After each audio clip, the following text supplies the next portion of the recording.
Perfect. All right. Welcome, everyone. We're kicking off our inaugural 2023 DOTI Advisory Board meeting. Welcome, everyone, and Happy New Year. As per usual, we'll start off with a bit of just housekeeping or order keeping here with a roll call and approval of the last month's meeting minutes. So, Alan, thank you for sharing our attendance list for this year. I'm actually pulling that up now. I see a lot of X's in it already. Did you already go through and do attendance? I did not. I just copied and pasted last month. Gotcha. Jonathan, so feel welcome to update it. All right, great. So we'll kick off here. I'll start at the top of the list. Attendance for today. Starting out with Joni Allen. I don't hear anyone. I see visibly Joni being here. Maybe not able to unmute, but I do see Joni on the list. Now Joni's gone and returning, so maybe getting reconnected. I'll go ahead and I'll return to her in a moment. Yeah, I'm present. Oh, you're here. All right. Okay. Great. Gotcha. I'm having some other issues right now. Totally understandable. Okay. Lucia, I think we heard from you. Hello. Alicia. No. All right, Brian. Good afternoon. Hey, Ian. Yeah, I'm here. Hello, Jake. Here. Amy. I'm here. Great. Alan. Here. Paul. No Paul today. All right. Christopher Johnson. Here. Hey, Gary. I'm here. Joe. I know I saw you here. So, yep, there he is. All right. I think you were muted, but I see you. So, county present. Jamie. I had a Zoom meeting for my DOTI right now. I don't think I see Jamie and don't hear him either. All right. Oh, Aileen. good. Live from the southbound H train. Hey, all right. Kurt. Present. Chris Pacheco. No, not now. Me, I am here. Jonathan Pira and Julie. I am here, and Jamie sent an email saying he might be later absent because he had to make a trip to the vet. Oh, all right, great. So we'll look out for him if he joins a little bit later. And I don't think I see Tanger, but just want to ask in case. Tanger not present. All right, so we got roll call complete for today. We do have quorum, so if there's any decision making to be made, in fact, we do know there is some decision making to be made in today's agenda. We have, as long as we're all on the line when we get there, we've got quorum for that. So moving on next to approving the December meeting minutes. Nadita shared the minutes from December's meeting taken by Alan. In advance of this meeting. Could I get a motion to approve those minutes? So move. Second. All right, perfect. All in favor of approving the December meeting minutes, please raise your hand. Aye. Or say aye. Yeah. All right, I'm looking around. And any nays? I see everyone backing off those hands really fast. All right. Great. Okay, so meeting minutes for December 2022 approved. Thank you all. To intro the rest of today's meeting, we will be talking primarily about Denver's automated traffic enforcement program. Thanks to David and possibly Ted as well joining us for that. We'll also be electing our 2023 board leadership, and we've reserved some time for a policy and operations committee report out. Before we get to that agenda, as usual, we will start with public comment, followed by an update from a report from our DOTI leadership on the line. So with that, can transition over to you, Nanita, to help us get public comment up and running. We do not have comment from the public. Oh, all right. I think that is a first for us. Nothing exciting today, I guess, in the land. Jonathan? Yeah. I know that there's been some emails back and forth and maybe asking for some people to come to February, but I do feel I want to acknowledge the elephant in the room, that, you know, in terms of transportation and infrastructure, the fact that it's like more than a week, or, you know, it's more than a week after a snowstorm and people still can't, everything's still a mess. And, you know, if you look at the letter to the editors of any paper, people are pretty fed up with this, and it doesn't happen often, but I think we need to, as an advisory committee, that's my understanding is we're supposed to be representing our peers and our communities. We need to make a recommendation or do something that because this doesn't, again, often it melts in a day, but when you have wet snow followed by cold, it doesn't. And then when it doesn't get handled, it piles up. So I just wanted to acknowledge that that's a frustration of our communities. I'm very surprised that there's no public comment. And so I guess to make sure I've understood correctly, I think you're referring to the state of plowing in Denver over the last couple of weeks and just general snowmelt, presumably across both roads and sidewalks and other infrastructure, or were you making reference primarily to our roads? No, roads, sidewalks, other infrastructure. The city of Denver's absolute refusal to enforce the ordinances that we have in a meaningful way. And I don't think that's under DOTI, but maybe it should be. Maybe that's part of the problem, is it's under some other thing that just doesn't work. But you can't, to separate sidewalks and streets seems, but I'm not a transportation expert, but that just doesn't make any sense to me. Yeah. Okay. So I guess we can migrate a little bit over here. I mean, typically we follow public comment with a report out from DOTI leadership. I guess what I would note is, and I know you referenced this, well, this organization, this board had a few emails back and forth on other discussions about road plowing, also sidewalk access, generally our policies that are in place for it, policies that are not in place for it, execution of those policies, et cetera. As a result of that, we were going to request discussing that in a bit more detail in the February meeting, if that would be possible for someone from the department to talk about the history of our current plowing policy, how we've reached where we are today, if there are any changes we're looking towards, or if, you know, this is our current state and we plan for it to be that way for a while. I know we wanted to request that for the February meeting for like a more full discussion, but I guess we can transition over to our report from DOTI leadership already. And I guess I'd cue it up, Nick. Perhaps you had some other things you wanted to talk about, but want to leave it open to you to address any of these comments now in advance of that February request, if you have anything you'd like to say. Yeah, I mean, I'm certainly open to the what the board, you know, suggestions from the board on how to handle this. Of course, as you stated, Julie, this was an abnormal storm with about 1.5 inches of moisture in there.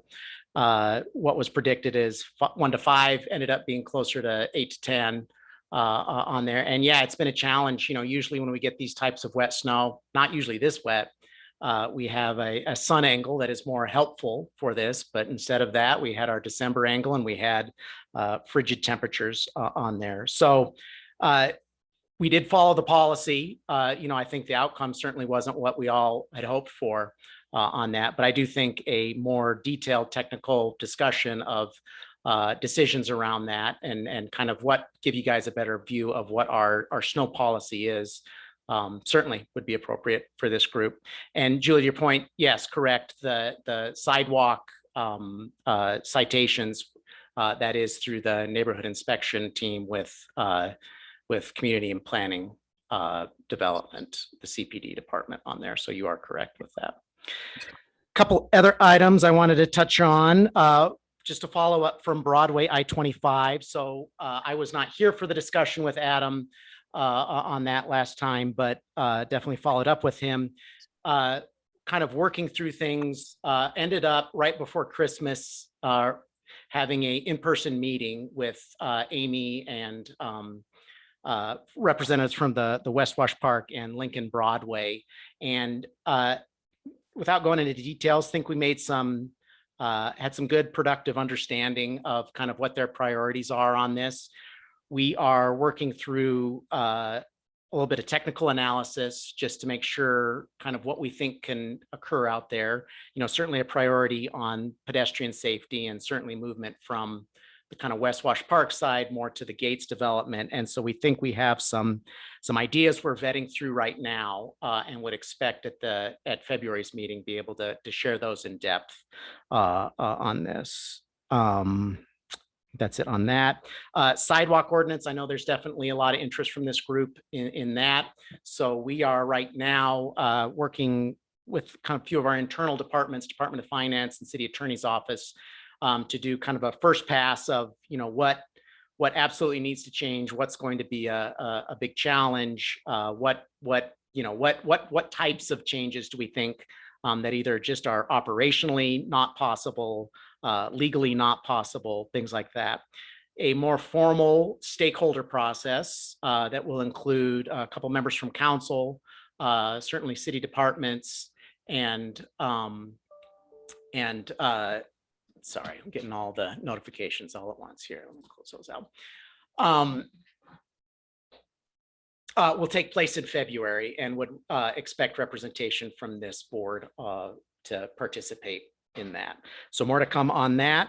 And then finally, the last thing I had, and I think we might have had someone there present today, not a DOTI initiative, but certainly something that will impact us at the LUTI, the City Council Subcommittee today, heard a proposed bill on decriminalizing jaywalking. And Alan, am I correct? You were one of the testifiers on there. So I was, thank you. Certainly would be interested in your impression on that, but I think it certainly passed. I don't know if it was unanimous on that. So we will be watching that, expect that to come to council in a couple of weeks, and certainly we'll be monitoring that and have provided some background information to the bill sponsors on that. So we'll be curious to see how that turns out. All very interesting. I will tell you what, I'll stop there. If you have any specific questions you want, I do my best to answer them. Leave a moment in case folks have questions. Nick, sorry, go ahead, Lucia, you had your hand up first. I just wanted to make sure they saw what I put in the chat, which was I would like some historical context with regard to the city's plowing policy, because I recently read something about Denver's brown cloud and why we don't plow side streets. And that certainly is important as well. So just kind of curious. I know it's killed some political careers, snow in Denver roads. So I would like some historical context. Sure. Next. Lucia, I'd be super interested if you wouldn't mind sending that to me too. My history, we didn't do a lot of plowing in Houston. So my history is only about 5 years long on that. Okay. The brown cloud, I think, is more related to the de-icer and kind of the ensuing particulate matter pollution that comes up from that. And that's a big reason for street sweeping as well on this. But yeah, by all means, and I know we've got some folks that could certainly provide that historical background. Yeah, somebody had mentioned something about the diesel trucks, and I remember that Hickenlooper, I think it was 2006 or 7, after that horrible rutted adventure, had outfitted many of the smaller, like right-of-way enforcement and other city vehicles with plows to deal with the side streets. So they're sort of doing double duty. Yep. And I can vouch for that. I did that for 12 hours over the New Year's Day on that. So yeah, we use for the residential snow plow when we do that. Those are I think 4x4 pickups, like a 1-ton Chevy Silverado. And Alan. Just want to give a kudos. I'm really excited that you all moved to the weekly recycling. It was a massive improvement for our family personally. So just wanted to thank you and the team for that, Nick.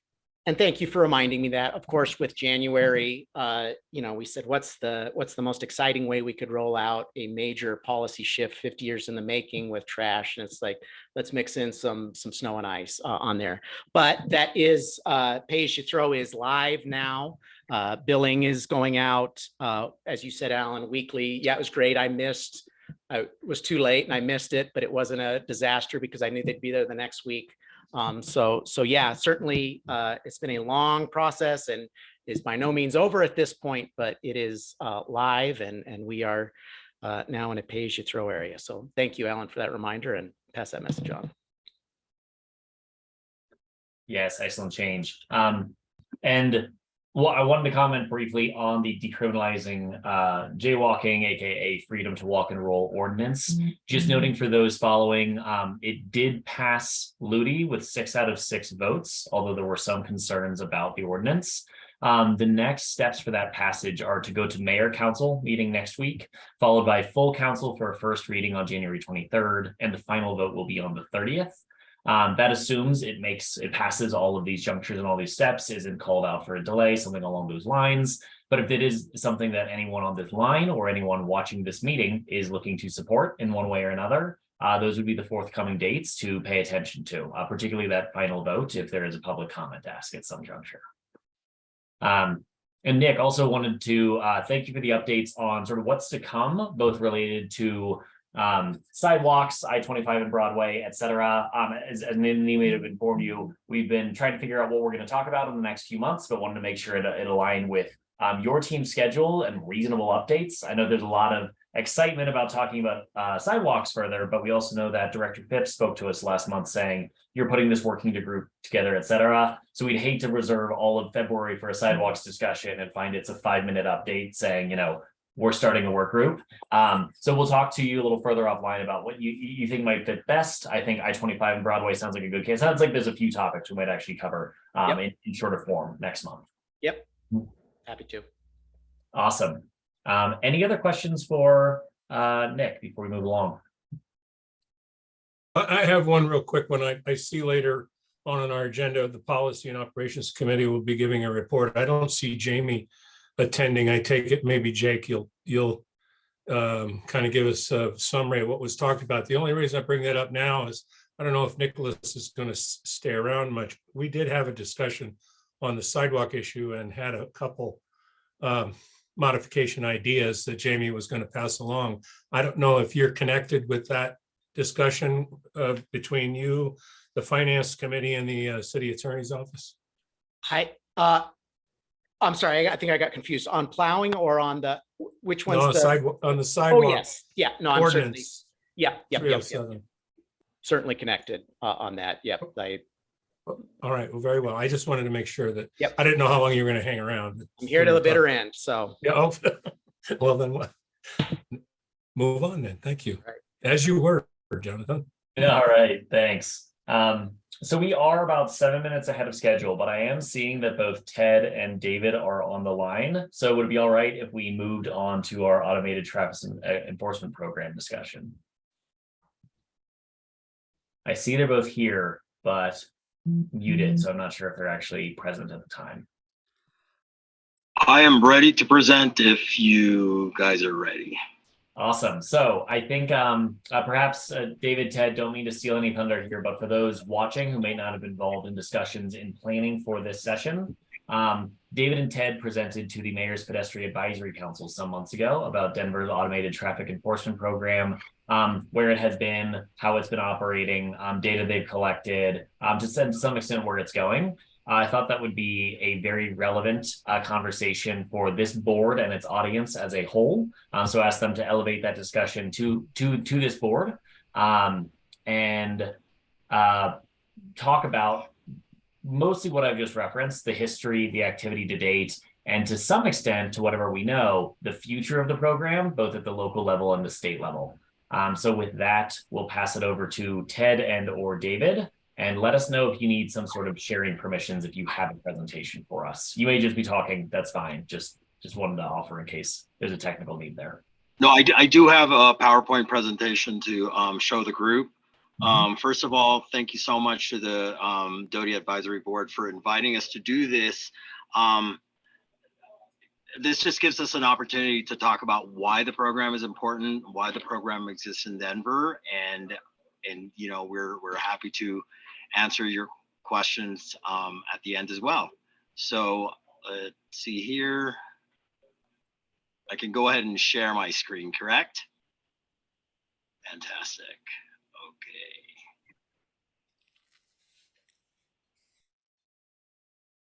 Okay.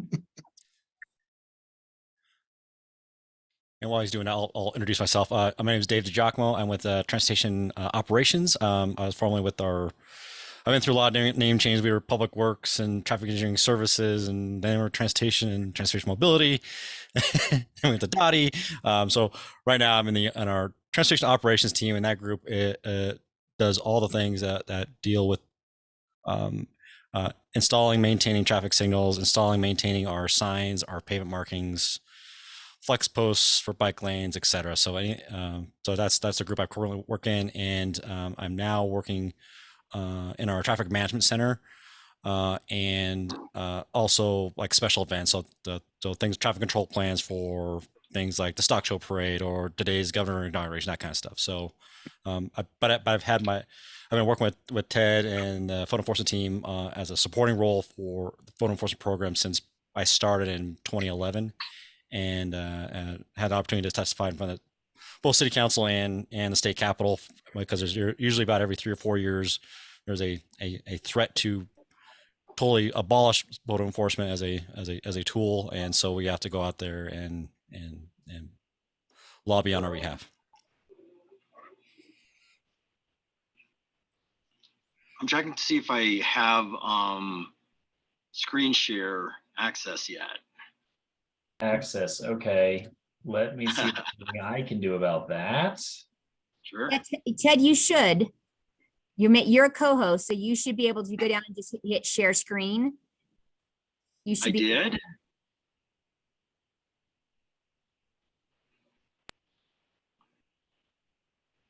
I think I can do it, Ted, if you want me to drive. Go ahead. Unless you made any changes today. I did make a couple changes after we discussed. So let me just do this now. What that arrow is. It's not letting me. No, that little.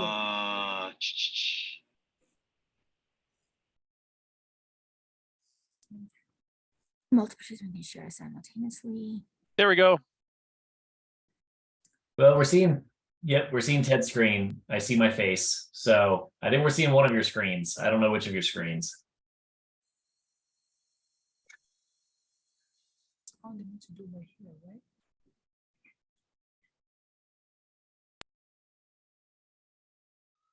The setting says only the host, not co-host. Someone needs to, the settings are wrong. And as co-host, we can't change the settings. I just tried.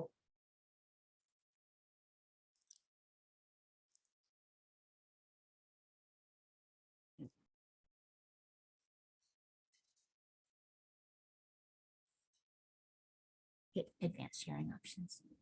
Hold on 1 second, okay? Sure. Thank you. Hosts and it says the hosts and panelists should be able to share. Well, and Ted, we did see your screen a moment ago. It just seemed to be looking at Zoom. I don't know if you have multiple monitors. Perhaps you just need to share and select the correct screen. Here we go. How about this? I think it's coming. Yes. We got it. Yes. Fantastic. Okay, I apologize for that. We usually use Teams in the city, so using Zoom was a little technically challenging for me. So I apologize. All right. So my name is Ted Porras with the Denver Police Department Photo Enforcement Unit. I've been with the program since 2009, and I've been the operational supervisor for the last about 10 years. Quickly, we wanted to talk about the program history and its operations. David DiGiacomo with DOTI is going to talk about safety countermeasures and talk briefly about Vision Zero. I'll talk about the photo citation process, and then we'll answer some of your questions at the end. Can you go to full screen? Do you have a full screen on your computer? Because we're seeing it's kind of small. Okay. Up on the right. Yeah. Let's see here. Because I'm seeing a full screen here. Up. You go to slideshow and then present. That'll usually do it. Okay. Go up to slideshow on the top part.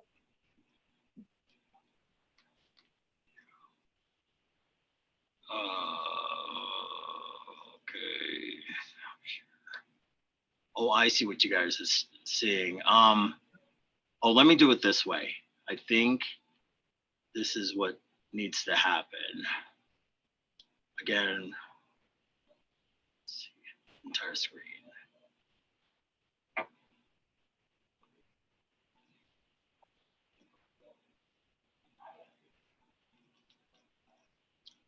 This way? Perfect. This is better.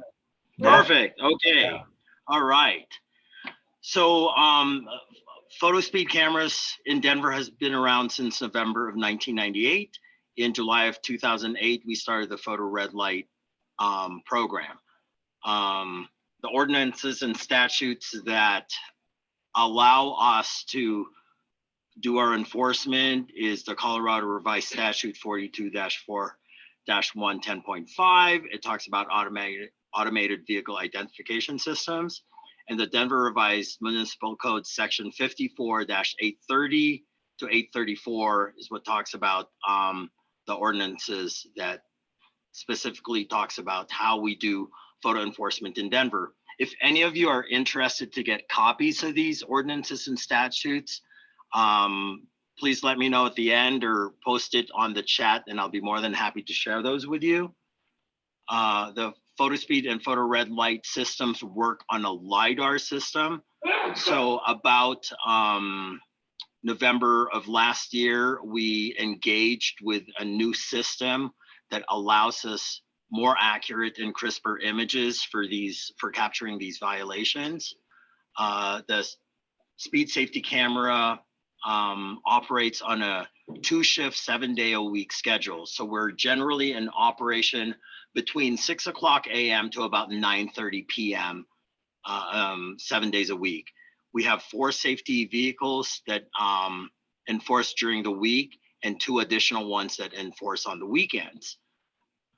By state statute, we're limited to residential areas that are 35 miles per hour or less, streets that border parks, so any park that's maintained by the city, we can enforce on roadways that border that park, and also in safety zones, which include school zones and work zones.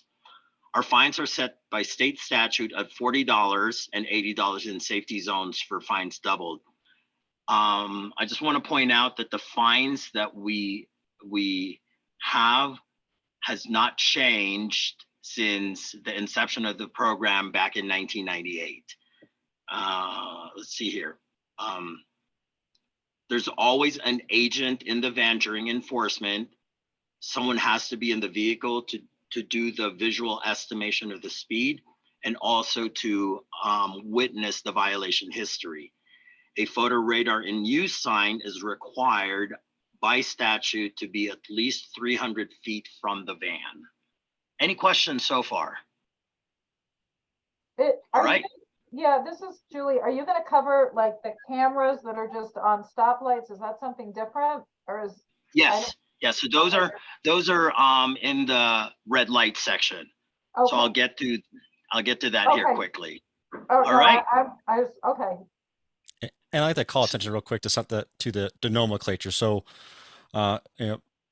sometimes called automated enforcement, sometimes called photo enforcement. We've tried to move towards a speed safety cameras because that's the real crux issue. This is not a gotcha. This is a safety countermeasure.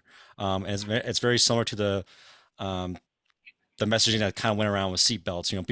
We always had seatbelt laws and tell people to wear their seatbelts, and people are just kind of like, well, my seat doesn't need protection. Like, what's the point? But if you call it a safety belt, now we're talking like, oh, it's for me, it's my safety. So it's just a different way of like talking about the tool and trying to gain more public support. I have one more question, and I know this isn't a law now, and probably won't be with our current governor, but does this have the capacity for you to be able to look and see if someone's engaging in distracted driving, like texting or playing a game, or doing something? Because that picture looked like you could see a lot. Is that potential there with this technology? Yes, right. So the way the traffic laws are right now, I mean, people aren't even being pulled over simply for texting. You know what I mean? Right, It's I a know. secondary citation. If a person is pulled over because they are driving recklessly or carelessly, right? It's not because of the texting, but it's because of the careless driving.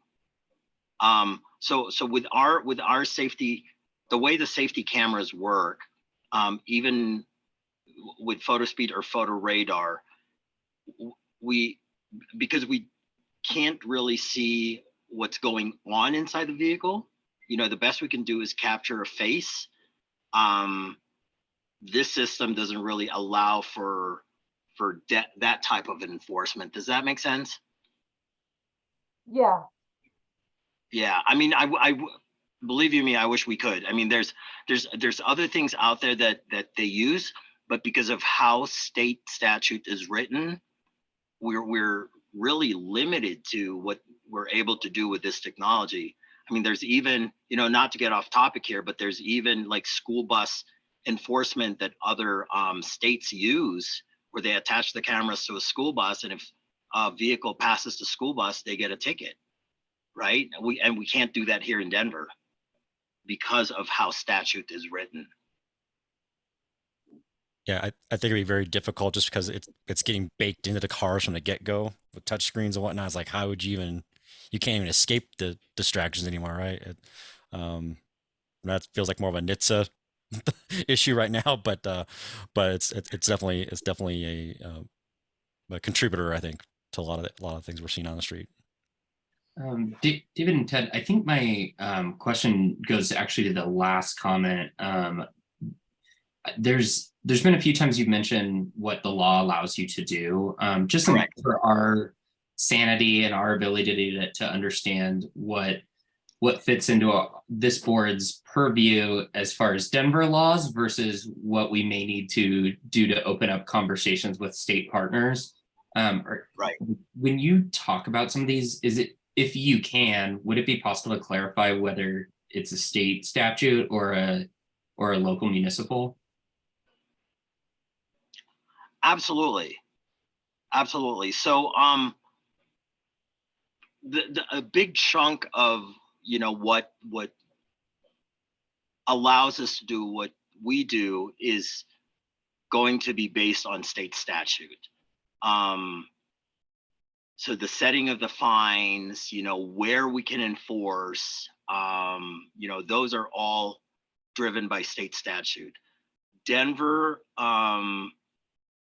what Denver does is define how we issue the citations, right? So only Denver does what's called a notice of violation. So that's the piece of paper that you receive in the mail initially. Although it's an official document from the city, it's not a legal document. So it's not your ticket yet.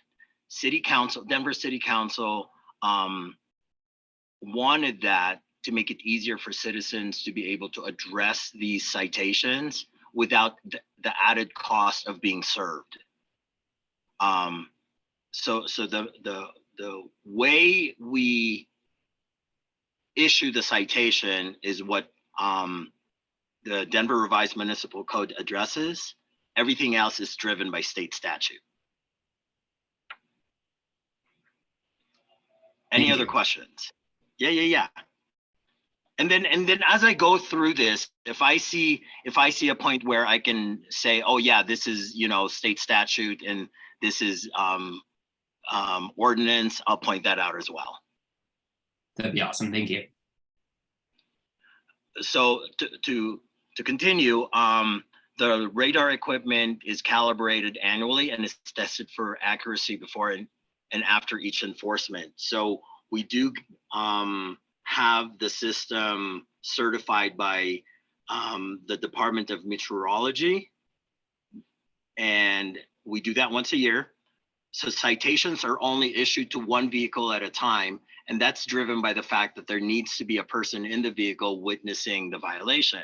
So even though our system is so advanced that we can issue multiple citations at a time, in Denver, we only do one citation at a time as annotated by the agent that's inside the vehicle. out of about 808 possible enforcement locations that we've identified in the city and county of Denver, only about 150 locations are actively enforced.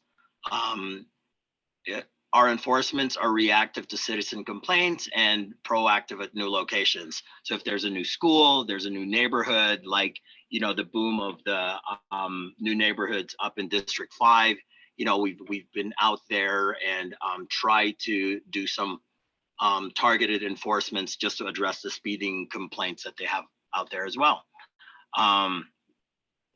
Because the photo enforcement unit is part of the Denver Police Department traffic operations, we work closely with the neighborhood enforcement team, and most of the speeding complaints are addressed by traffic operations. So if you get pulled over for speeding by a police officer, more likely they're from traffic operations. If you're out on the highway and there's an accident, that's usually traffic operations. A lot of the district stations, what they address is the issues and concerns that they have in their own districts. That's not to say that they don't do speed enforcement in their own districts. It's just it's primarily a function of traffic operations. Work zone enforcements are coordinated with the construction companies and also with CDOT. CDOT has to allow us to do work zone enforcement on roadways that are state. Also, we enforce at school zones in the morning and in the afternoon when school is in session. Whether we get one violation, whether we get 100 violations, we stay the entire time that we're allowed to be enforcing there. So just to show you how effective our system is, I've presented the information here in violations per hour. As you guys know, just in the last 5-10 years, the number of drivers in the city have increased. And so this gives us a better picture if we present it as violations per hour. So in 2015, we were issuing about 6.63 violations per hour on East First Avenue. That's the location that everyone, I believe, knows. It's across from the country club. And by 2019, we're down to about 2.15 violations per hour. The last time we did a study was in 2019.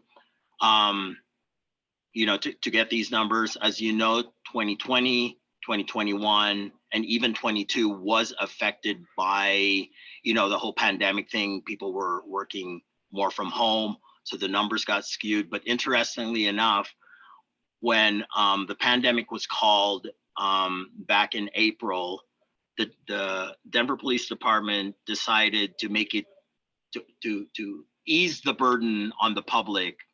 That first month, we decided to just issue warnings to people who were speeding. We did that for a month in April into May. By June, for the month of June alone, we made up for all the violations that we didn't issue in April, May. So people actually sped more by the time June came along because the streets were open. And so we had everyone speeding. So if you'll see here, there's been great reductions in violations issued, comparing it from 2015 to 2019. Same thing with school zones. I think the effect here is even more staggering. Like in Greenlee Elementary, which is on Calumet, we went from 4.75 violations per hour to about 1.14 violations per hour. Let's see, even more so for St. Vincent, that's out in District 1. Let's see here. Hey, Ted, red light safety cameras. A quick question on those numbers before you move on. Yes. I did find myself wondering as we were looking at those, I wonder if there's any control for this. As you mentioned, cars have increased, the number of drivers have increased in Denver in these years. Is there Correct. any extent to which these numbers could be explained, particularly around First Avenue and Colorado, lower violations per hour because there is simply more congestion, more traffic, and thus less opportunity for speeding because there are more cars? Or is that controlled for in some way here? So a lot of factors, affect roadway traffic, right? And I think David's probably a better person to respond to that question. However, the way we're presenting the information here in violations per hour, right? Not only because of the increase of number of vehicles, it takes all that into account, right? So if we simply compared it to how many violations did we issue in 2015 and 2019, it doesn't consider the number of vehicles that are on the roadway, right? Construction in the area, changes in traffic patterns, like on Broadway, they've installed, the bike lanes. Same thing with, I believe, 14th into the city now has a bike lane. So there's been changes in roadways too. David, can you offer some insight on this or respond to the question? Yeah, my sense is if you have a little bit of congestion, you just get enough of the herd to go the right speed, and then anybody's want to use a jackrabbit has to they're just kind of stuck behind the rolling roadblock. They don't trigger a violation, right? So there's probably like a nice little, over the course of like a certain, as you increase volume, there's probably like a peak, and then it probably goes back down again, right? But we have to cross reference that with our I don't know if our daily volumes or something. We could probably dig around and try to map that Super out. critical. Just was wondering if it was considered as a potential explanatory variable. I by no means am I thinking that's like the entire explanation, but yeah, Alan, I see you have a hand up as well. Yeah, I was curious, what is a violation? Is it 5 over? Is it 10 over? Is it 15 over? What constitutes that? The vehicle has to be doing at least 10 miles over the speed limit. So, and we do that because we only issue it to, egregious speeding offenses.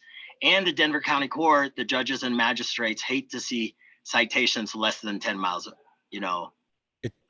over the speed limit. It's also tied back to state statute on that one. So if you can enforce below 10 miles per hour, but I got to ring you up twice before I can issue you a citation. It's only a warning the first go around. So you got to track that license plate and driver across 2 back-to-back violations before you trigger it. Thank you. Absolutely. Any other questions on speed? Don't see any hands. All right. So forward to red light safety cameras. In the city and county of Denver, we have 4 photo red light intersections: 6 in Calumet, 6 in Lincoln, 8th in Spear, and 36 in Quebec. This is something that we've been trying to expand on. We do have, with the new contract that we have, we do have, easier capabilities of moving or expanding the program. This is something that City Council is also looking into doing. Of all the other jurisdictions in the state of Colorado, we probably have the least. Colorado Springs, I believe, just installed their 24th camera, and Denver only has 4. These red light running incidents are detected 24/7. As with speed safety cameras, the fines are set by state statute at $40. State statute actually set it at $75 for red light violations. Back about 7 years ago, Denver City Council revisited this and, made it easier for people who attempt to stop at the stop bar, and reduce that fine to $40. So now we have a 2-tier fine, $40 if your front tires are past the stop bar, and $75 if your rear tire is past that stop bar. When your front tires are past the stop bar, essentially a third of your vehicle is already encroaching in the pedestrian crosswalk. So the tendency of people, and I'll show it in the video later, the tendency of people is to walk in front of the vehicle. So the motorist sees them. What they don't realize is when they're doing that, they're already in cross traffic. So that's why we still issue a citation, even if the vehicle tried to stop. So red light violation reductions, 2015 compared to 2019. Because this system runs 24/7 and it's on a fixed pole, you'll see that in 2015, for 6th Avenue in Calumet, we issued about 6,497 citations.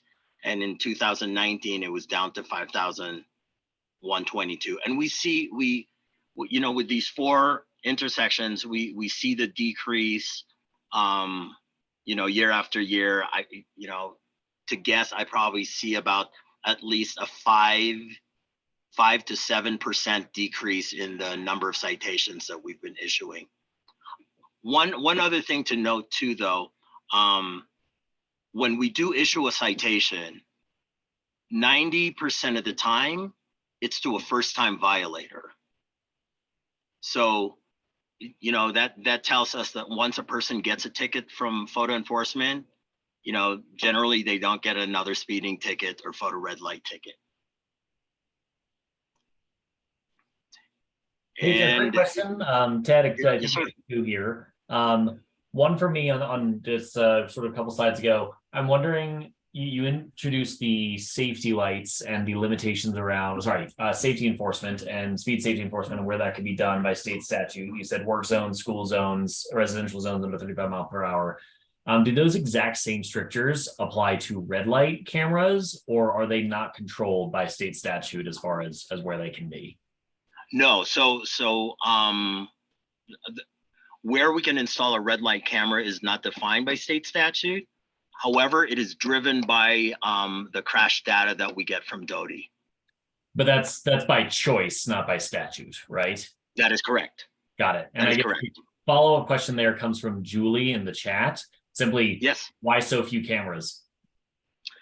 Good question. That would be a question for City Council. I we could have to take get that. their approval to expand the program, and so year over year, we just, you know, it's just something that, you know, they feel. So you have to get the short answer is approval it's hasn't been a each priority. camera? I'm sorry? You have to get approval from City Council for each camera? Yes, we do. well for the funding. We get to call the shots of where they go, but No, but like you don't have like a budget that where you can say like you don't have any discretion, like you're managing this program and you can't say we need 10 more cameras based on our data. We unfortunately we don't. I wish we did, right? Oh. But most of city spending has to be approved by City Council. That just seems very granular to me. Is this typical in other cities of this size that a city council would micromanage like this? I don't know what the answer is to that question. Sorry. Oh, it just seems very granular to me.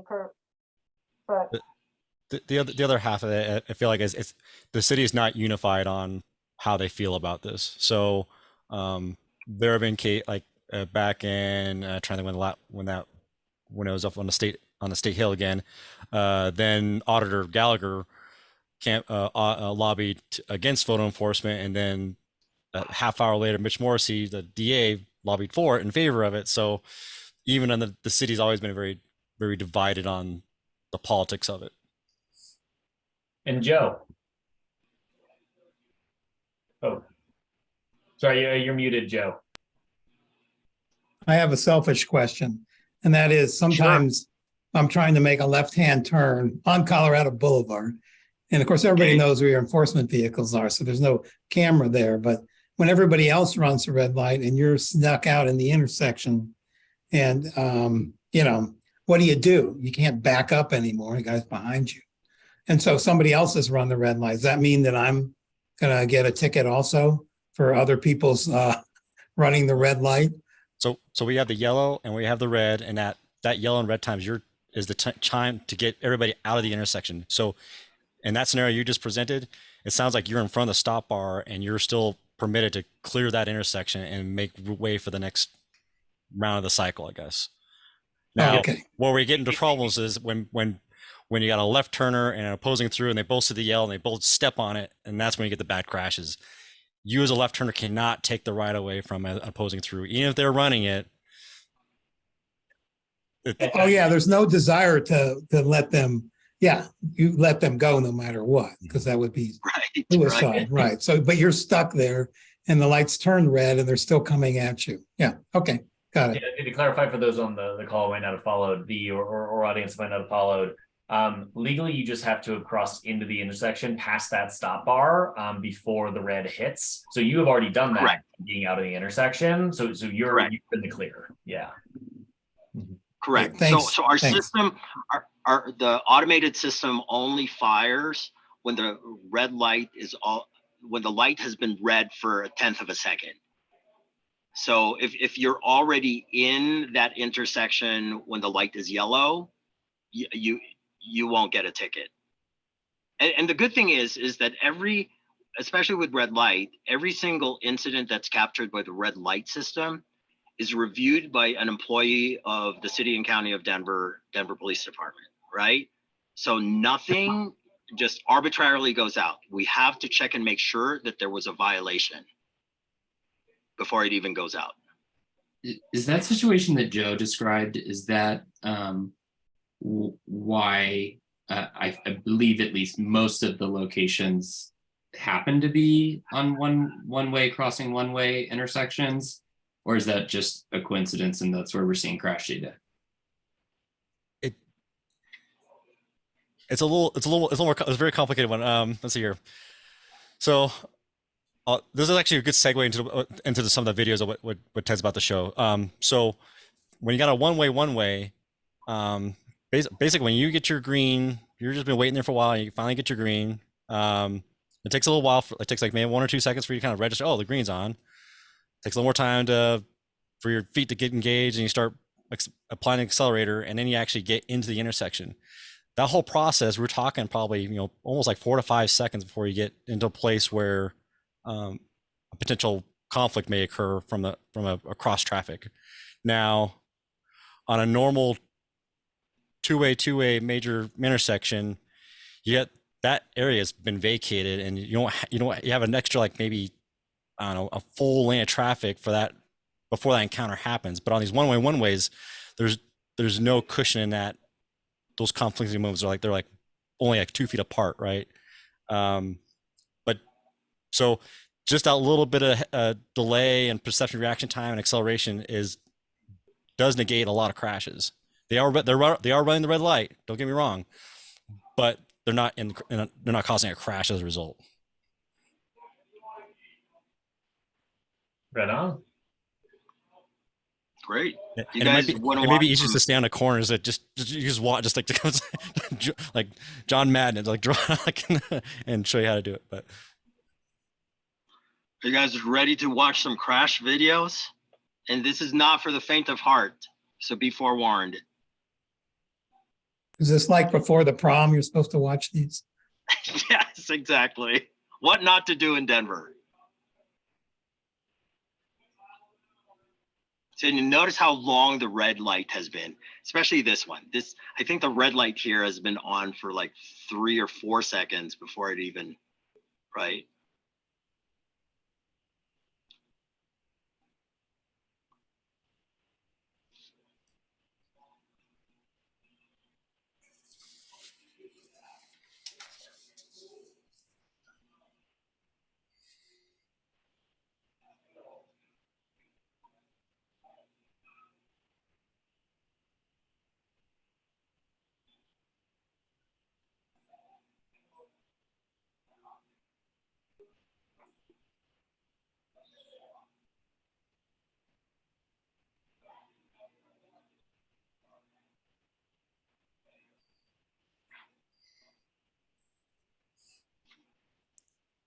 Any questions about the video?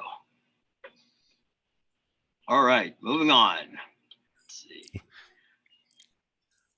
That's where I take off. Now So I is guess David's presentation for speed and safety. so I guess just a quick explainer where DOTI fits into this program. For whatever reason, it feels like we've been trusted. Like we originally came in from the safety standpoint alone, and we had my predecessor established a crash data analysis system, and so we were kind of charged with like reviewing all our crash data to find the right locations for this tool to be applied, both not so much for the speed cameras, but for the photo red light component. And so so that was how we kind of got into it. And then we also are part of we also drive, the actual signal timing, and the infrastructure goes with our traffic signal. So how long are the yellow lights? That's always a famous, very popular question. How does it work with the overall system? Are there any other countermeasures we can do before we go to this last step of a photo enforcement? Maybe we just need to add an extra indication or two, or maybe we need to work with forestry and just trim some branches that are blocking the visibility of a signal, right? So we want to try to take as many engineering solutions as we can, because there could be, the crashes could be telling us that there is a systemic issue that can be solved and be fixed without enforcement. So let's knock those things out first. If we exhaust all that, then this is the next step. But first thing I want to talk about real quick is speed and safety. So speed, especially in the Vision Zero world, it is the driving force of what the outcome will be if you're involved in a crash. And the next slide this is a report from AAA done in 2011. But in the report, they have a couple of graphs in here that look at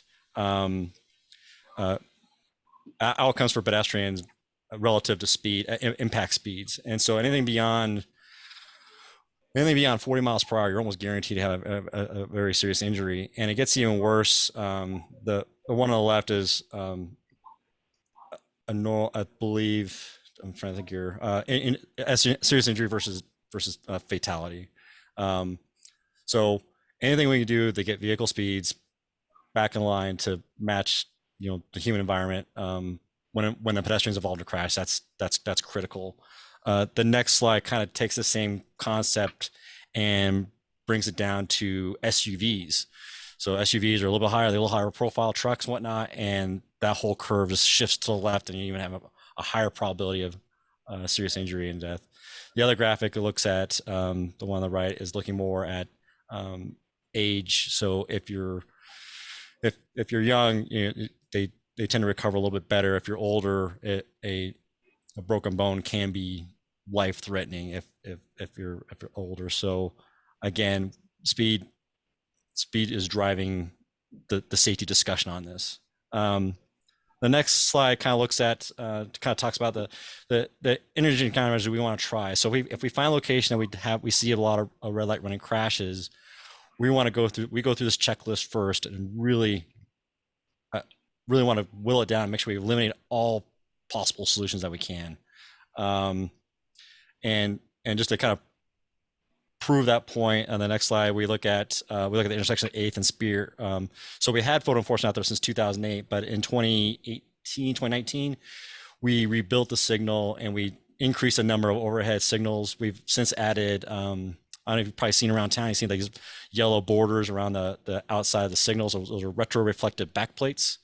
And those have been proven to reduce red light running crashes by about 15%. And so if we find a countermeasure that we can just apply citywide, we are. So if you drive around town, you'll definitely see a lot more of those retro-reflective backplates. And looking at our violation rates here from TED's data, it looks like it backs up the national studies that say that prove that 15% reduction in red light running.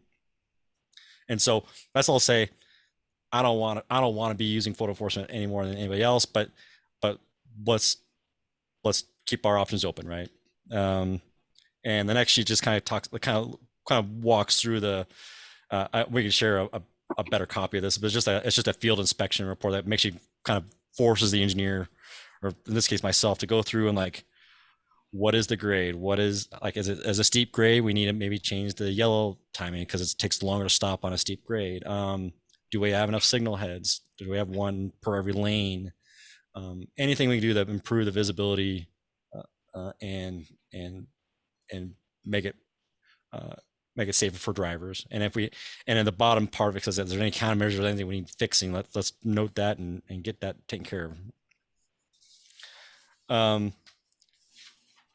The fun topic, how long is the yellow light? Okay, so we have a certain council member in our district that has very strong opinions on this. But the idea is, before the photo enforcement program went in 2008, everything had a 3-second yellow. Launching the photo enforcement program in 2007, 2008, that spurred a lot of conversation in the media and the city traffic engineer at the time, and that's when we started looking at the size of the intersection, like how wide is it, what are the posted speeds around it, is it on a steep grade, is like you're bombing down a hill at Lincoln and 13th, or is it flat? And so we started really digging into that, and since 2012 we've applied this as a policy for anytime we update a signal or retime a corridor, anytime we touch a signal, we're looking at updating the clearance to the current policy that accounts for all that. So what does the yellow light do? Well, it addresses something called the dilemma zone. The next slide it's kind of hard to see it in a static environment, but basically it's kind of like the decision point of, do I decide to stop or can I keep going? And as we just found out with this last snowstorm, when it's really slick out, it's going to take you a lot longer to stop. And so you may just say, I'm not going to be able to stop. I'm just going to I may just have to roll this one and honk and flash my high beams and and everybody on sites kind of knows that that's probably the deal too, right? So you don't have to really do all the math and figure out the physics behind it, but about how long it takes for you to stop. And then there is if you go to the next slide, you can see the graphic on that. Do you think you can make it, or do you just push it? And so that's what the dilemma zone is, and that's what the yellow light's we're trying to minimize that decision point, so it's really clear to drivers of what it is and not have to worry about. I'm gonna mute Ted there.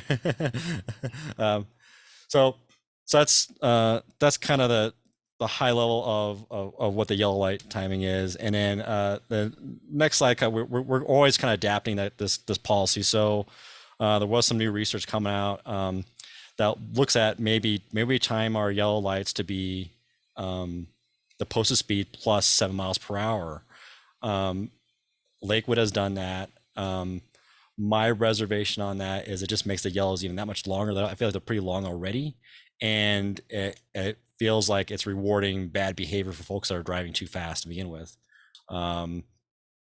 So that's just my personal opinion on that. But we'll continue to watch our crash data and see if that policy needs to be adjusted. But I think for the most part, our current policy is working very well, because as we start to look at whether or not we expand the photo enforcement program, the first thing we're doing right now is looking through all almost 1,400 signals and trying to see if there's any locations that really stands out that, hey, this has a very strong red light or broadside type crash picture. And the list gets pretty short if trying to find places that have more than 2 to 3 a year. It's either really spread out or just not concentrated enough to really kind of bear out that, yep, this is a perfect candidate to address a crash picture. So that kind of threw a lot at y'all.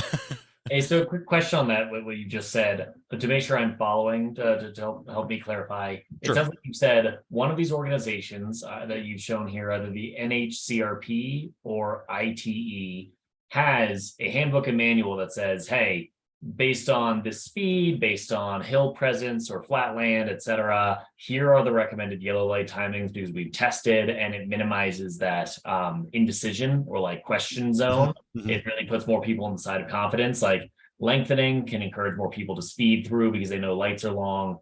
Shortening too much can get people running through because they don't actually have time to react. So this institute has come up with recommendations for each posted speed limit. And I think what you're saying here is, for one reason or another, we take their recommendations as though it's 7 miles per hour faster than our actual posted speed. Is that, am I understanding correctly? That is the latest research is recommending that, and we have not adopted that yet. It recommends to do posted speed plus 7, or our other favorite thing, the 85th percentile speed. Oof, yeah. Rough. So pick your poison. But again, that's very much a. It feels like it's more geared towards traffic signals in isolation. When you got things in grids where we can push people through in platoons and like nice groups of traffic, I feel like, and we're talking like an urban environment. I'm not really sure if that's the right one size fits all. Nope, understood. Thanks. Joe, I see your hand up. Yeah, David, thanks. I had a couple of thoughts. One on the ways that you're trying to make it so you don't have to do photo radar. Have you taken into account when there used to seem more, maybe there are as many now, timed lights, that when you can go at a nice speed and don't have to stop, then I think you're less likely to speed. And that seems to be what I've encountered. But when the lights aren't timed, a lot of people are trying to jockey around. I don't know if that's something you consider. We have a quite a mix of different types of we have it feels like 4 to 5 different cities within the city of Denver based on when it got built out and the way the grid got laid out, right? So in downtown, most of downtown, that runs a fixed time, and that is geared that's ratcheted down to like a 20 mile per hour progression speed. Now I've done my best I can on 13th, 14th, 17th, 18th on all those one-way streets where it's easier to set those platoons and set those desired speeds. You'll still have a jackrabbit or two that will try to outgame it, and they'll just hurry up the next light faster than you. But that's a tougher battle to kind of get folks to understand that's how it's actually timed out there.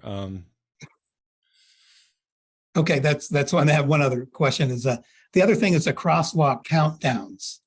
Yes. How's that have an effect? I mean, I'm going down Colorado, and you see them coming down, and you have plenty of time, so you don't speed up or anything, or else you see you don't have enough time, and so you speed up. How's that play into what you're looking at? That's a good one. Anecdotally, we used to have a red light running picture at Alameda Lincoln, and then when we add the countdown heads, those went away. In other cases, I could see that we're working against you though, where people speed up to catch up to it, right?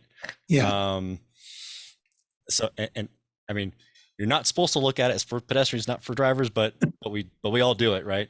The other thing I caution against on that is that there might be situations where it's counting down, but there might be an opposing left turn that goes at the end of the cycle. So it may count down much earlier than it actually goes red for you, if that makes sense. So you'll see it count down to 0, and then it'll stay green for another 20 seconds. I consider that a gift. So, but that's good. Thank you. Alan. Yeah, so first of all, thank you guys both for working on this program. It's exciting to see some of the data you guys have about reductions in red light running. Over here recently in our neck of the woods in North Denver, we've had at least 2 fatalities, I think hit and runs of folks running red lights. So I in our neighborhood RNO, there's been a lot of consensus. They'd love to see more of it. So curious if what are the options to expand it? How can this board support you all if there is a desire to add more to Denver? And 2, how are you working to overlay with the Vision Zero data that we have and the equity data that we have? And I guess it's a balance between enforcing in places where folks are dying, and not trying to disproportionately enforce upon communities that are, have lower incomes than maybe some other places around town. I guess for the one, there's a couple things. So on the state highways, we do need to reach out to CDOT and work with them and get approval to install photo red light on state highways. So I think your Sheridans, Federals, Colorado Boulevards, Colfaxes, Hamden. What am I missing out on? A little bit Alameda. So those would require approvals from CDOT, and it goes back to that crash data picture. That it's got to have a known crash need before they'll permit that out there. And the reason I'm like really pushing that and really emphasizing that is I don't want to be in a situation like Aurora was, where they just kind of threw the red light photo enforcement kind of everywhere, and it had a political backlash, and the voters voted it out because it wasn't really targeted towards necessarily on a safety, a defendable safety need. I could actually briefly follow on question that before you move down to the other question. Has CDOT ever approved one of those requests? We're still entertaining one location is on Colfax. We've done all the count. So we applied for Colfax and Monaco. And CDOT gave us a list of some countermeasures to apply. We've applied all those, and it's been kind of sitting in the field throughout the pandemic. And as traffic's kind of come back post pandemic, it's looking like the countermeasures did address most of the crash picture, but there is still a little bit. It's still a candidate I want to run by them. Great, thanks. And Alan, I'm not sure if your other question was answered there about how. So dovetail, I think about. Sorry, yeah, equity. Go ahead, David. I guess that one's a little. I feel like it's a little trickier, especially on arterial roadways, right? Because yes, the arterial might be in one neighborhood, but the people traveling on it it's a whole cross section, right? It's a whole travel shed. And so I know I've seen the draft legislation that's kind of kicking around that maybe hitting the legislature. I may have hit the day. I haven't jumped on the website yet. But it has an equity analysis component to photo enforcement. And so that I like to get that in a better corner, what that looks like and what it takes to, what we need to analyze. Is it who is getting the ticket, or like a zip by zip code, or I don't know what the right answer is to say yes or no, this is or isn't inequitable. Going back to Jonathan's question on CDOT, if there's anything that this board can do to, whether it's writing a letter to nudge them, I'm sure there's a standard by, it's got to be X number of crashes. But I mean, I think about what we've seen happen here in our neighborhood on Colfax, Sheridan, and Federal, and I truly think 0 is the only appropriate number, as you guys know, envision 0, and to have a high bar on that is a little bit frustrating, especially, some folks on this call know a gentleman that was killed at Colfax and Irving by a car running a red light. And it's, if there's anything that we can do to support you on that, please let us know.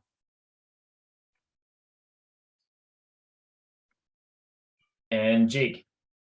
Yeah, I have a comment and a question. I think my comment is, it's funny how this topic takes some people who don't believe in the principles of Vision Zeros, and all of a sudden they start talking about systems approaches. I think it's a really interesting study in human behavior. But I do think, I think, I happen to represent Capitol Hill, and the amount of, anecdotal and or, told of people stopping at a red light and then running it on 14th and Washington and 14th and Clarkson and 13th and Clarkson and 13th and Washington is kind of blows my mind, given that it's 2 blocks from the Denver Police District 6. It just kind of tells you the level of the problem we have right now with choices that people are making on the road. So I understand your desire around, not wanting them, but I think, something around traffic behavior has changed in the past couple of years that clearly, warrants a different approach, because we have some really surprising rule breaking going on. And then my question is along the lines of Alan's. I also am struggling with some of the restrictions put on this program, especially because I do believe Denver, either by choice or by result of statutes, has been extremely cautious in its rollout of this program. So I'm just kind of wondering, what can this board do to allow safe expansion of this program to save lives and allow that to happen? Is that, David, is that supporting you with some letter from the board to a state, subcommittee on transportation? Is that a city council meeting? I think, I think there's some people on this board that are pretty, ready to roll up some sleeves, because I think this is, we are missing our Vision Zero targets badly in this city. And until we start making some real changes, listening to you and Ted, you can't help but feel for you guys. You guys are clearly trying everything you can, but you're so hamstrung by other rules. I guess, it does get rolled into how the reimagining policing discussion too, right? And so that's the bigger, I don't know. I know in the past at the state capitol, shoot, I'm drawing a blank. ACLU has lobbied against photo enforcement because of the equity concerns and the privacy concerns. So how do you win hearts and minds on this and get it, make the case that this is about driving as a privilege and not a right, and I need accountability as an engineer, make sure I do my job right. Police need accountability to do their job right, but we need drivers to do their jobs right and have accountability as well. So how do we get everybody on the same playing field? I don't know. Yeah, I think the biggest challenge for us really is in city level and get the support of city council. We can present our numbers, which we have. We can justify, how effective the program is and how this really works. At the end of the day, it's really up to city council to approve that expansion. Someone said earlier, it's mind-boggling how a proven safety measure, right, is something that, we don't want to expand on. I think a lot of the pushback with city council comes from their constituents as well. No one likes enforcement, right? Because that's the only part that they see. But when you look at what enforcement does and how it promotes safety, right? Then you have now you're talking about safety. So I think the approach really shouldn't be about photo enforcement, but the result of photo enforcement, which is safety. I hope that makes sense, but that's our biggest thing is, just like in politics, right? No one, they all want to give their constituents what they want, right? And unfortunately, enforcement doesn't sit very well, even though the end goal is safety that we desperately need. Someone also brought up how we have so much more vehicles, on the streets, and is our problem congestion? A lot of the complaints that we get here at traffic operations is the fact that, in these residential neighborhoods, people are seeing more and more cars in their neighborhoods with apps like Waze,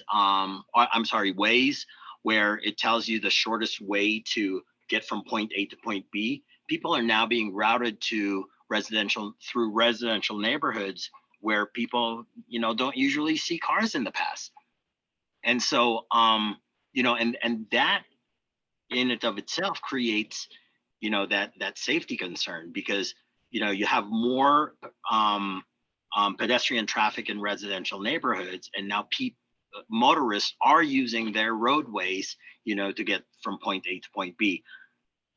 We need your support, to get to city council, and the more people, the more that constituents ask for this, so you guys as representatives of your districts, if more people ask for this, right, then hopefully that'll help them change their minds, and and not be so focused on the political, but see the true safety aspect of it. City council does support the program for the most part, right? It's expanding the program that's just been, more challenging for us. So through the mayor's office, we can get to city council, squeaky wheel, right? Let's get our letters out there. Let's get this promoted. We really are due for an expansion.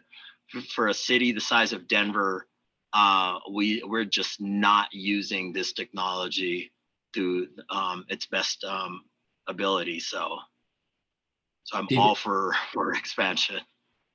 I guess, David and Ted, I'd maybe challenge you and ask you if next time those conversations are, particularly when you guys are going to council in any of these conversations, like we are, in some ways we don't have constituents to report to, right? We represent our districts, but we can also help provide cover for some of the people that appointed us. So I think just as you think about, how you go into those conversations, if we're the, this body also recommended them in addition to David and Ted, like, just know we're here, and as those conversations come up, let's have those conversations and make sure that we can be a resource for you as well. That's fantastic, because we do intend to move this forward probably in the next 6 months. I've had a couple of council representatives reach out and ask exactly what expansion means. So it's in their radar as well. And I think 2023 is when hopefully we'll see that expansion happen. Thank you. And So thank you. Joe, I think you're up next. Yeah, I'm sorry to take up so much time, but Ted and David, this is really good. And my councilwoman and I have had this conversation many times. And so what I'd like to, and I report back once a month, kind of what do you think we could ever get Division 0 in the state we are? I mean, you guys are the experts, and I just don't see it happening. It doesn't look like we're getting there. That's one question. And then what are the impediments so we can do it? And if one of the impediments is we just don't have enough, we're not using technology right, then I think that's really where I'd like to talk to my councilwoman about that. And how do we, just what you're saying, lobby them to adapt the technology that will help us get Division 0 and have us get there? Because if we don't use it, we're not going to get there. Right. I totally agree. And the other thing too that we have to consider, right, is when these laws were written back in 1998, we had a totally different, traffic atmosphere back then. Vision 0 wasn't even a concern, right? There wasn't even a need for Vision 0 back then. And so some of these, statutes, well, the statute that was written back in 1998 to address road enforcement, it's just so limiting, right? That we want to address as much of the speed concern and red light running concern that we have, but we simply can't because we're limited by statute. A good example is on Brighton Boulevard, right? So that whole area has been developed so much in the last five years alone, where we have, these huge residential buildings, that house, hundreds of people, right? And so Brighton Boulevard does have a huge pedestrian population in and of itself. So the way residential areas are defined is right? Majority of the structure in a given block has to be residential. Well, a building that has 400 units is considered one structure. So if you have a gas station and a quick stop shop across the street, it's considered commercial. We can't enforce there. You know what I mean? So there's just a lot of terminologies and laws that were written in the past that really limits what we can do with photo enforcement. So on a state level, all those has to change as well, right? Colorado, Broadway for the most part through downtown Denver is commercial, but above those commercial storefronts, are residential units, but we can't enforce there because it's defined as commercial. So it's quite limiting.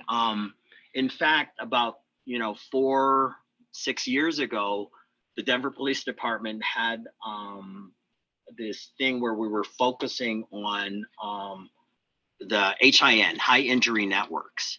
Unfortunately, those were happening in commercial roadways, right? So we couldn't use photo enforcement for it because of state statute. I mean, it's just, it's crippling, right? So not only do we need support in the city level, but we need to also try and change how legislature, views photo enforcement. I guess my question is, in your mind, without that, is Vision Zero just a pipe dream if we really don't tackle it? David, you see the bigger, picture for Vision Zero. Do you want to respond to that question? Alan hit the nail on the head. 0 is the right number. It doesn't matter. I mean, yeah, we may not get there, but if it's your kid or it's your family member, 0 is the right number. It's that simple. And if anybody says it's not possible, I'd kindly point them over to the FAA and figure out what the hell FAA and MTSD has done, because we all jump into this beer can, go 30,000 feet into the air at 600 miles per hour, and we only complain if our luggage doesn't make it. I mean, there's not even a thought about your life being at risk. So you could do that, and that's a safe systems approach. I mean, they get to regulate a lot of stuff, right? They got a lot of power to regulate, but I mean, it can be done. It's just a matter of getting the political will to and structures in place to get buy-in. We just got to keep trying. We have to use what's available to us right now.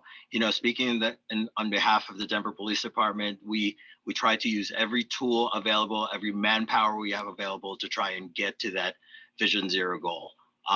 We need everyone's support, right? We need citizen accountability. We need so many things to get to that. So, we're not there yet, but hopefully we can get to it if we all work together. Julie, you have your hand up. Yeah, around the equity concerns, to me, it feels like data is really the antidote to that, that if we're collecting data on the race of the people stopped and ticketed, and that then we can look at it and see, like, are we targeting certain neighborhood? Like, you can look at the data and then to see if there's a problem or not. But I also think that certainly if you look at financial equity, it's people who use the buses and pedestrians that are most likely to be hit by distracted drivers or by speeding drivers. So it just feels like no one's ever talking about that equity of, like, the people who don't have cars, the people that, again, like that video that we were shown, that Denver Health, I worked right around there for like 20 years. My office used to be there, and it was both Bannock and Broadway were horrible to cross. And so, like, areas where a lot of low income people have to go are often the areas that are the most dangerous. So I guess I don't understand, like, why no one cares about that equity, because I think that's actually hurting more Black and brown people. So I feel like we need to just do a better job with data because we do that with other areas of policing where we say, all right, we're seeing this pattern. Is it implicit bias? Is there training needed? Is it the road conditions and that, like what is causing it, and then address those causes. But if we just say we're not doing anything, then that doesn't help equity for anyone, in my opinion. Oh, absolutely, Julie, I agree. And one of the things just to note is that when we do present photo enforcement anytime we present photo enforcement, pedestrian, bicyclists, all that are in the forefront of that conversation. We've done presentations with and to the downtown neighborhood partnership. We've done presentations out at District 5 where people are riding their bikes more. That is a huge concern for this, because right, I mean, if you put a car against a pedestrian, pedestrian's never going to win. So that the huge safety part of this is about the pedestrian and the bicyclist, right? Other modes of transportation, as Denver promotes that whole multimodal system, we have to and do take into account all of that. As far as equity in where we enforce, we did produce a map for Stacy Gilmore, because she asked that question last year as well. Stacy Gilmore is our council person for District 5. She was just concerned that, we were always in her neighborhood. Well, of course, you only see what's in your neighborhood, right? So when we produced this map, it really showed that photo enforcement is everywhere in the city. And a lot of the concentration of where we enforce is at school zones. So no one's going to complain about that, I hope, right? So, schools, there's going to be more schools in District 6 and District 3, compared to District 1 and District 4. So that's what drives that number as well. But we do try to run our program equitably. We have transparency in our operation. Anyone can call and ask for where we've been, what we've done, and what we do. And that's one of the things that the photo enforcement program in Denver prides itself and has been a model for a lot of other cities across the country, is because we have been transparent with the way we run our program right from the beginning. Excellent, thank you. Thank you. And, for sake of time here, I think I'll just say I have a comment and a question. I see Paul has a hand up as well. Let's cut it off there before we move on to our next topics. So sorry, Paul, I was saying, yeah, after I have mine, you can totally go. I just didn't want anyone else hopping on the queue. So quick comment, also wanted to echo some of the stuff, some of the conversation we've had about equity here. One difficulty with data generally here is that when we use data-based interventions, we've seen this in many cities, folks will say, well, I just put the red light cameras or the speed cameras where there are a lot of crashes or where there are a lot of pedestrian vehicle conflicts. Unfortunately, where that tends to overlay is with very poorly designed high-speed roads with poor pedestrian infrastructure, which tend to also correlate with low-income populations, often African-American or Hispanic populations. So when you say, well, we were just following the crash data, you'll often end up putting enforcement measures only in lower income minority neighborhoods, and then they end up with many of the tickets, when really the intervention that was needed was fixing the road or fixing other infrastructural elements. So we do need to be careful on data-based approaches there. But we can say fortunately or unfortunately, many other cities have learned from their experience with this and have found ways to consider what the appropriate intervention is and what type of data to look to make sure we don't end up in that space. As far, and I think my comment related to that in question, as far as next steps goes, is I know that'll be a primary consideration for us in Denver if we do consider an adjustment in the next 6 months or so. So for one, would love to offer a raised hand, help and assistance. Would love to work together with you on anything you are doing to make the case around how are we going to consider equity in this process? What type of data will we use, won't we use, and why? And what are other cities doing?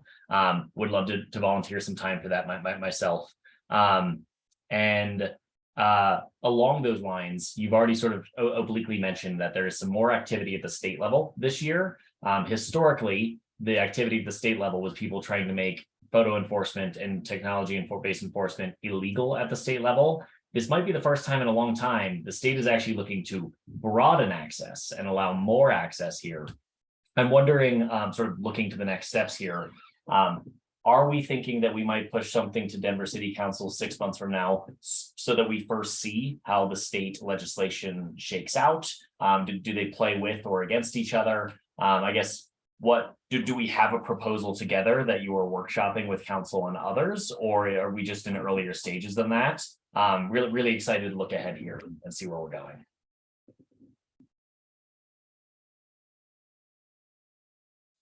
Yeah, I guess, I mean, the mayor's office does have a legislative component to their office, and they're the ones that will, whenever new legislation comes out, no matter what it is, right? They go through all the different departments throughout the city and kind of say, what do you have any opinions on this? And if they get and Nick Williams might be able to speak more to this a little bit, the actual sausage making on this, but basically, if we have unanimous opinions from all sectors of the city say, yes, we want this legislation, they will generally, the mayor's office will take lead and make that happen and offer support one way or the other. But generally, CDOT, DOTI, we really go out there and actively lobby that kind of activities, because I got plenty of other things to work on. Better use my time. I might be not hanging out in the Capitol, but yeah.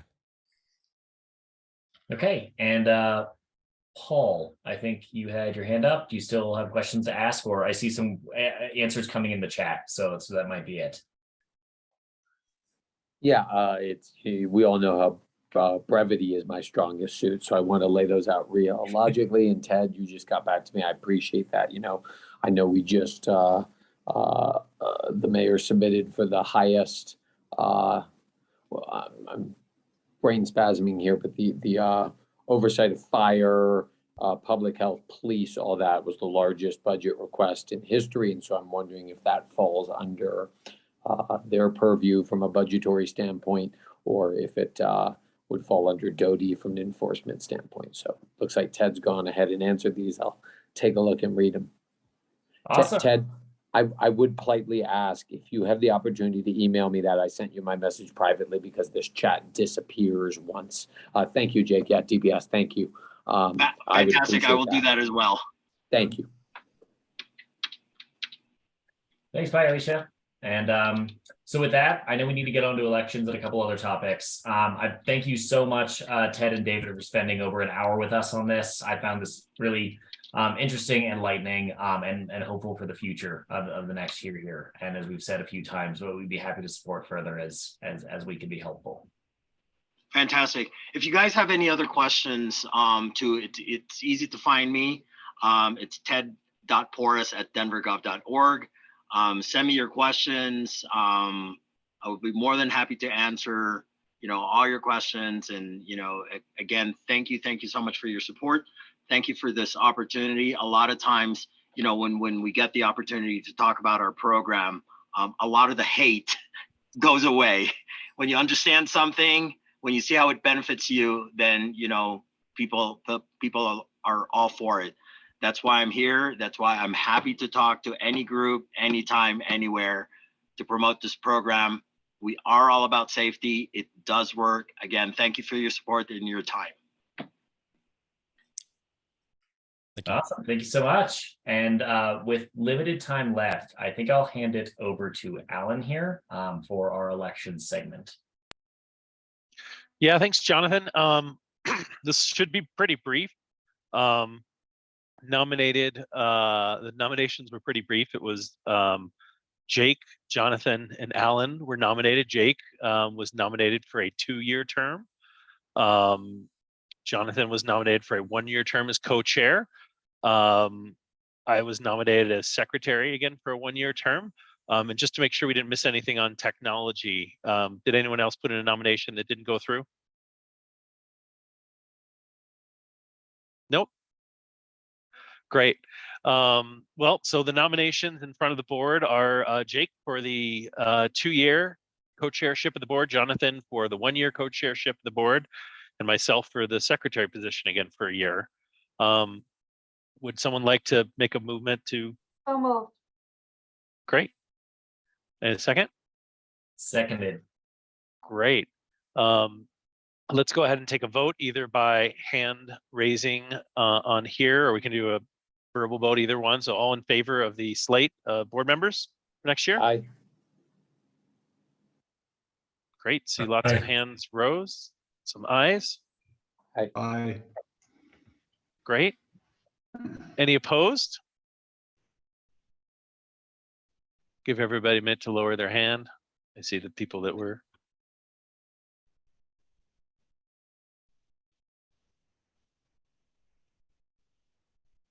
Joe, were you, okay, Joe lowered his hand. So any opposed? No? Okay, sounds like the ayes have it. Congratulations, Jake, Jonathan. The dictatorship continues. Benevolent dictatorship. Don't you buy dinner for everybody now? Oh. I'm Maybe picturing a I'm real excited. Kang and Kodo scenario, Jonathan, to quote The Simpsons. All right. Thank you so much for that quick run of elections this year, and thank you all. Glad to be able to continue this work past our just first sort of temporary stint, replacing Antonio and Ray last year. With our remaining time, we have what we might call 2 topics remaining. One is we wanted to leave time for the Policy and Operations Committee to report out. I do see that Jamie wasn't actually able to attend tonight, and I know that that was a request from him. I'm wondering if Jake, Lucia, or any others have a report out you would like to make in his stead, or if we need to bump that to another meeting. Yeah, we can make the report out. Given Jamie's quick departure, feel free the rest of the policy team members to add anything I may have missed. But we had a conversation in our last policy and operations meeting about the sidewalk initiative and some initial conversations around what that conversation looks like. I think that probably a lot of that will also come about when we get more details from the administration of DOTI themselves. But there was expressed interest in questions around whether the master plan would be updated, if there would be some sort of fairness or equity doctrine, or simplifying into paying for frontage in front of property. Lots of questions around kind of unique property situations where there may be just really weird situations where there's a lot more sidewalk than you would think exist in some portions of the city. So there were some questions about that. There were questions around the timeline and the ability to get the project done and what schedule.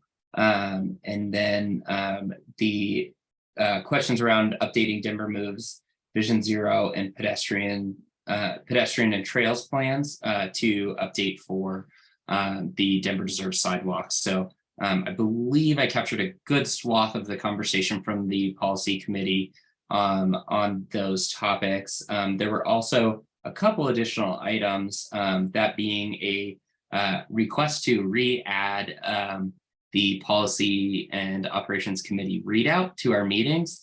That was an ask for me, and I think hopefully you can see we succeeded at re-adding that to the meeting by this currently occurring. And then there was another request for a board packet to go out in advance of the meetings. This is a little bit more complicated. Jonathan, myself, Alan, and Anita have talked about this, and we're looking for ways to implement it. Basically, with some of these topics, coming up shortly before meetings, we'll have some challenges, but we've got some topics identified for February, and Anita's committed to help us track down some of the documents before the meeting so that we can get kind of a board packet in advance of the meeting. So working on that one, and whenever possible, we will strive to make that possible. and build that habit. Joe, Gary, Lucia, did I miss anything? No, you did No, a good job yeah. covering all the details. There's quite a bit there. You could spend a lot of time talking about each one of those topics, but that's what we talked about. So. Agreed, yeah. On that same, in that same vein is, I know the issues that we spoke about this evening were very, very, very, very important, but I'm hoping that as we're getting reports back from subcommittees, the hard work that they do to be able to be part of this team, that they are given a little bit more time for their reporting and discussion in the future. Thank you. Yeah, but I would note that was the purpose of this segment here. We're going to try to maintain a segment for subcommittees to report out on. We'll probably communicate in sidebar in advance of each month to say, hey, is there a reason you would want to cede this time, but otherwise make it a standing agenda item so that we can actually properly report out, discuss, and follow up on anything that has come from the committees, as opposed to just bumping them on some months. Thank you.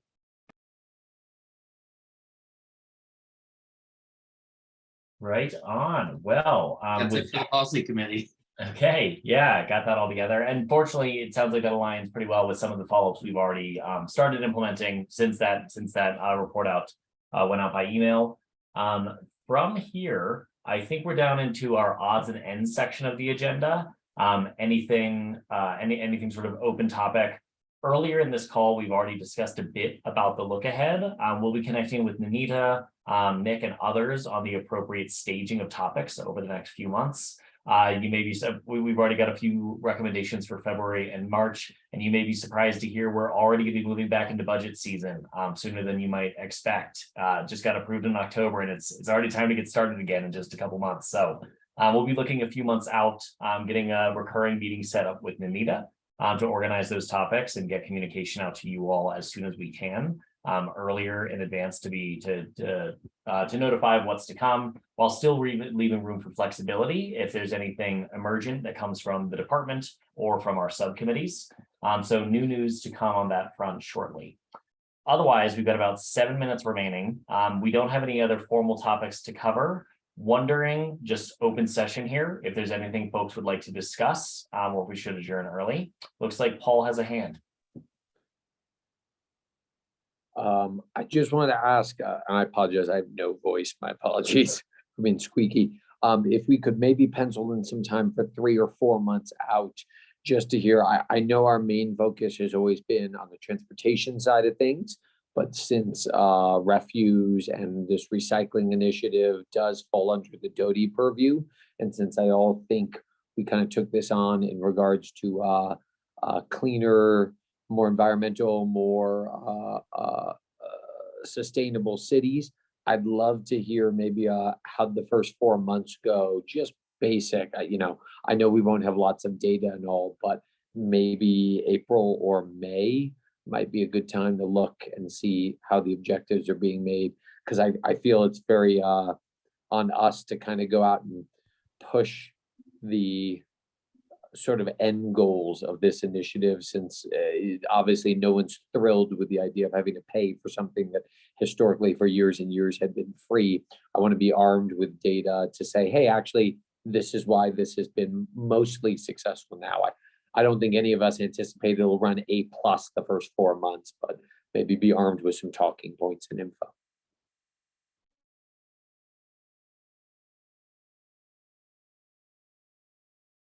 That's fair feedback. I'm processing here. Anyone else have thoughts? Yeah, I think we can definitely dive deeper into those topics, Paul. And I think that there is some element of that kind of overlaps with the Policy and Operations Committee role as well, right? Is to give us kind of that breadth over the other things. So definitely remember we opened up our committees, so they are kind of easier to join and participate in now.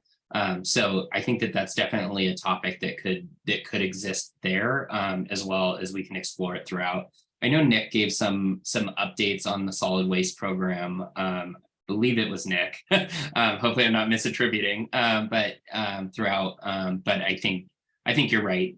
This is a big, complicated department at the city, and there's no question there's a lot of odds and ends. So I think let's figure out how we can spread out and cover those.